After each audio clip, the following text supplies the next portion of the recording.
Bless you. கர்த்தர்களை ஆசீர்வதிப்பாராங்க. நாங்கள் காந்தி ஜட்டின்னு சொல்லுவாங்க, அங்கிருந்து இறங்கி கதம்தலாக்கு இந்த பஸ்ஸில் தான் நாங்கள் வந்தோம். இந்த பஸ்ஸில் வந்து அந்த பஸ்ஸோடு சேர்த்து இந்த போட்டில் ஏறி அடுத்ததாக நாங்கள் போயிட்டு பாரட்டன் ஜட்டின்னு சொல்கிற அந்த இடத்துல போய் இறங்கோம்.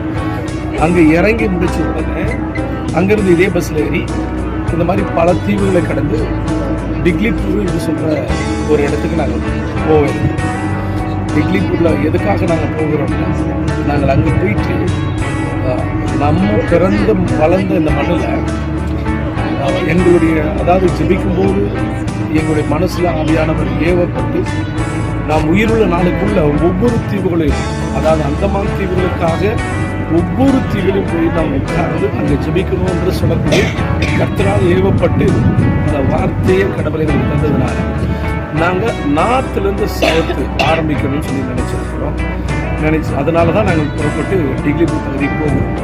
அங்கே 3 நாள் நாங்கள் இருப்போம். அதாவது இன்னைக்கு 27ஆம் தேதி ரிட்டர்ன் திரும்புவோம். முதலாவது நார்த்தில் நம்ம ஆரம்பிக்கலாம் அந்த ஜெபத்தை. அதுக்கப்புறம் சவுத் வரைக்கும் நம்ம போகிறோம். நிறைய தீவுகள் உண்டு. ஒரு தீவல்ல ஏராளமான நிறைய தீவுகள் உண்டு. ஒரு மாதத்துக்கு ஒரு தீவுக்கு போகணும் அப்படின்னு சொல்லி நாங்கள் தீர்மானித்தோம். நாங்கள் புறப்பட்டு போய்கிட்டு இருக்கிறோம். நாங்கள் போய் திரும்புவது மட்டும் எங்களுடைய பாதுகாப்பு, எங்களுடைய பிரயாணத்தில் கர்த்தருடைய கிருபை எல்லாவற்றிலும் கூட கர்த்தர் நிற்கும்படியாக, கர்த்தர் தேவைகளை எல்லாம் சந்தித்து நாங்கள் ஏற்ற நேரத்தில் திரும்பி வர முடியாது. எங்களுக்காக ஜெபித்துக் கொள்ளுங்கள். கர்த்தர்களை ஆசீர்வதிப்பாக. நான் மாத்திரம் கிடையாது, என் மனைவியும் நாங்களும் சேர்ந்து இந்த ஊழியத்துக்கு கடந்து போகிறோம். நீங்கள் எங்களுக்காக ஜெபம் பண்ணிக்கிறங்க.